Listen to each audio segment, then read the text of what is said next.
Hi friends, welcome to cine family two. Brahmamudi serial heroine Deepika Rangaraju. Deepika ఈ సీరియల్లో కావ్య క్యారెక్టర్లో నటిస్తూ తెలుగులో తన మొదటి సీరియల్తోనే మంచి పేరును, గుర్తింపును, సక్సెస్ను అందుకుంది. కావ్య ఈ సీరియల్లోనే కాకుండా కొన్ని షోలలోనూ అలాగే కొన్ని ఈవెంట్లలో పాల్గొంటూ సందడి చేస్తూ ఉంటుంది.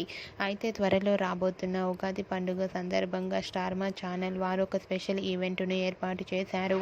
ఆ ఈవెంట్ పేరు మా ఇంటి పండుగ. మా ఇంటి పండుగ ఉగాది ఈవెంట్లో బ్రహ్మముడి సీరియల్ హీరోయిన్ కావ్య తన ఫ్యామిలీతో కలిసి పార్టిసిపేట్ చేసి సందడి చేసిన కొన్ని బ్యూటిఫుల్ ఫొటోస్ను షేర్ చేసింది. ఆ ఫొటోస్లో కావ్య తన ఫ్యామిలీతో కలిసి చాలా హ్యాపీగా సరదాగా ఎంజాయ్ చేస్తూ కనిపించింది. ఆ ఫొటోస్ చూసిన వారంతా super and nice pics and eagerly waiting this event అంటూ కామెంట్స్ పెడుతున్నారు. మీకు కూడా మా ఉగాది మా ఇంటి పండుగ అనే ఈవెంట్లో కావ్య లేటెస్ట్ ఫొటోస్ మీకు నచ్చినట్లయితే మీ అభిప్రాయాన్ని మీ కామెంట్ రూపంలో తెలియజేస్తూ లైక్ చేయండి, షేర్ చేయండి. మరిన్ని ఇంట్రెస్టింగ్ అండ్ లేటెస్ట్ అప్డేట్స్ కోసం మా సినీ ఫ్యామిలీ 2 ఛానల్ని సబ్స్క్రైబ్ చేసుకోండి.